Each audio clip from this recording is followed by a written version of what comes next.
Scammers are stealing hundreds of millions of pounds every year. They bombard us with fraudulent texts, emails and calls. And what's more, their tactics are getting increasingly sinister. To keep across the latest scams, sign up to our free Scam Alert service to help you stay ahead of the latest scams and protect yourself. Go to which.co.uk/scamalert-newsletter. That's which.co.uk/scamalert-newsletter. Thank you.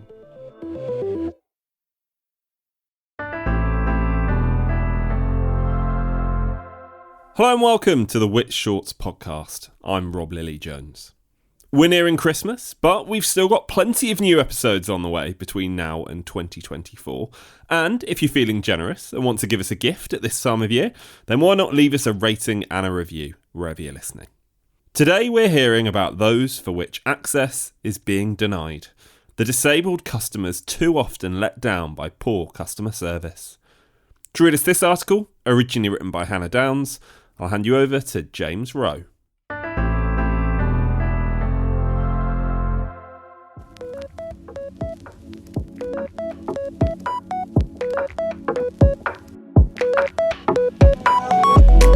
Whether you're contesting sky-high energy bills, reporting an issue with your bank statement, or complaining about broadband speeds, contacting companies has become an endurance test. All too often, you're left on hold, stuck in a loop with a chatbot, or simply ignored on social media even when putting in a simple query. Getting good customer service can be even more challenging if you're disabled. To investigate barriers facing people with disabilities, we carried out a survey with 732 panel members from the Research Institute for Disabled Consumers in July and August 2023. The results showed that half of disabled people who contacted a company's customer service team in the past year were unhappy with how long it took them to get an answer, 48%, how long it took to get in touch with someone that could help them, 51%, and how well their issue was dealt with, 48%. These percentages were all more than double those recorded in our survey of 3,372 members of the UK population in July 2023. Difficulty contacting customer services was commonplace with essential services. The sectors with the highest dissatisfaction scores among disabled consumers were energy, telecoms and financial services. These sectors have codes in place for vulnerable customers, including those with disabilities, but many companies were falling short. When Angela Smith switched from her energy provider SSE to OVO, she noticed that the £550 credit on her account had disappeared. I was really anxious about the missing money as I have a visual impairment and need to keep a lot of lights on. I don't get help with bills, she told us.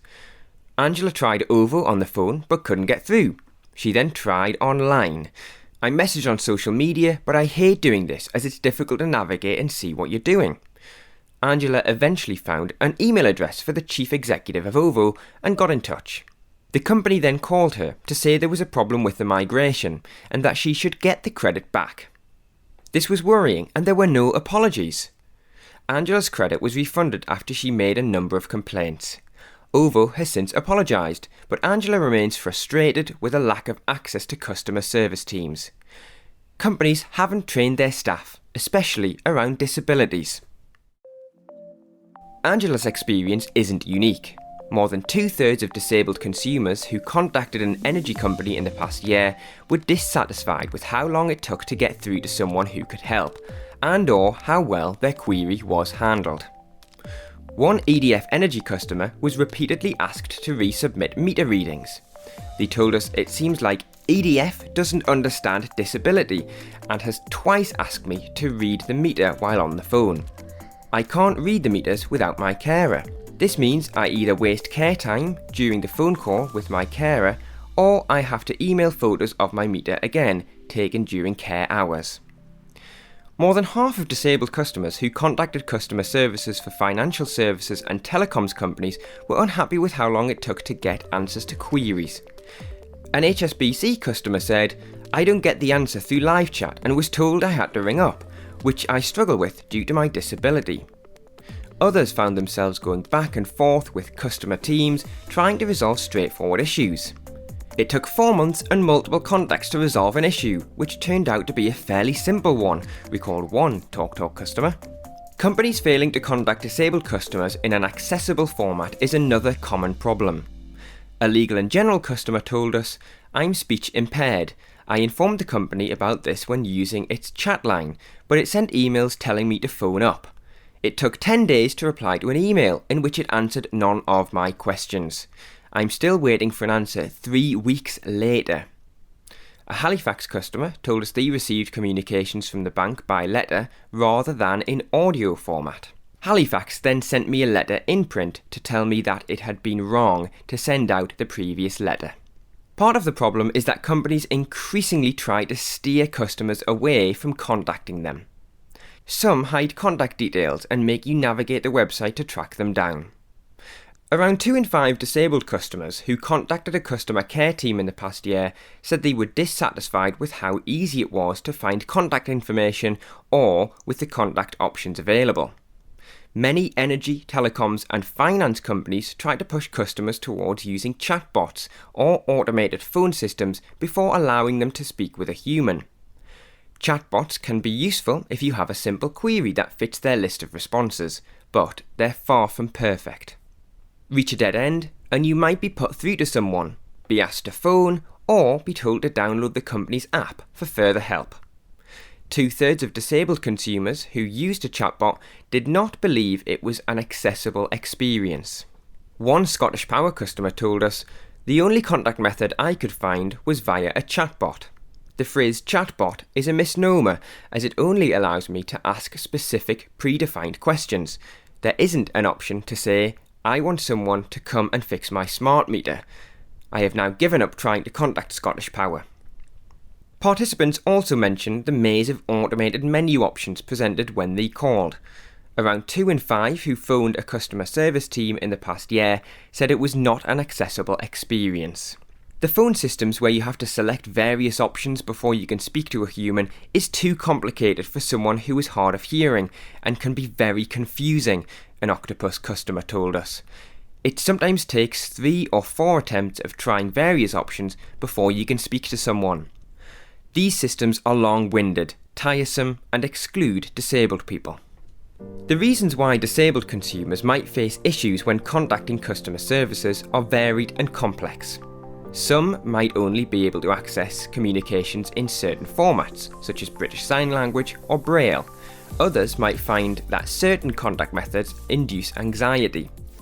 The charity Money and Mental Health told us that more than half of people with mental health conditions face serious difficulties using the phone to carry out essential admin, while 4 in 10 have severe admin anxiety. Some disabilities make it difficult to stay on hold. As one person noted, "I have an energy-limiting chronic illness and it can be fatiguing to spend time waiting on the phone. Hold music is usually stressful and painful as I have sound sensitivity from chronic migraine." Dyslexia and disabilities that affect memory can also have an impact on how customers prefer to communicate. The shift to online services, particularly with banks, has also had an impact on disabled customers. Which research previously found accessibility issues with online banking features amid a flurry of bank branch closures across the UK. It's crucial that companies proactively design their services with different disabilities and needs in mind.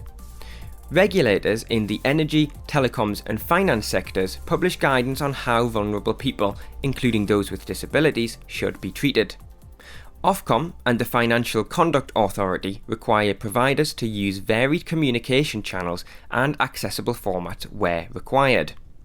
Providers must also record the customer's preference so they don't have to repeat themselves every time they contact a supplier. New Ofgem rules coming into force in December will require energy firms to prioritise vulnerable customers.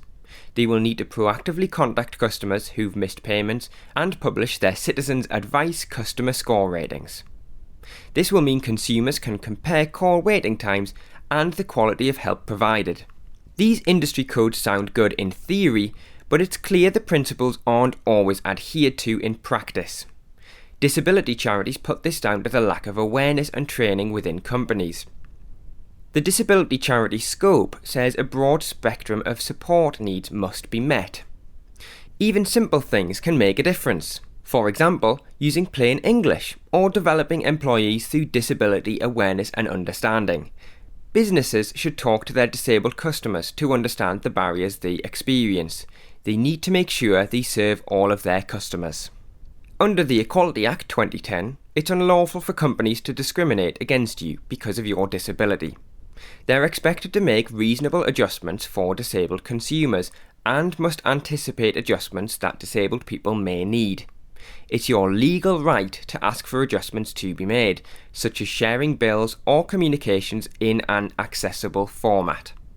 If you're disabled and are treated unfavourably because of your disability, you have additional protections and can bring a claim against the company. Thank you so much to James and to Hannah Downs too for her piece, which was originally written for the December issue of Which magazine. Remember, you can find more articles you'll find useful every day on everything from money and technology to home and garden advice by signing up to one of our many free email newsletters. And you can do that at which.co.uk/newsletters. We'll be back next week for another episode of Which Shorts, and thanks for listening. Which Shorts was produced by me, Rob Lilly-Jones, while the exec producer was Angus Farker.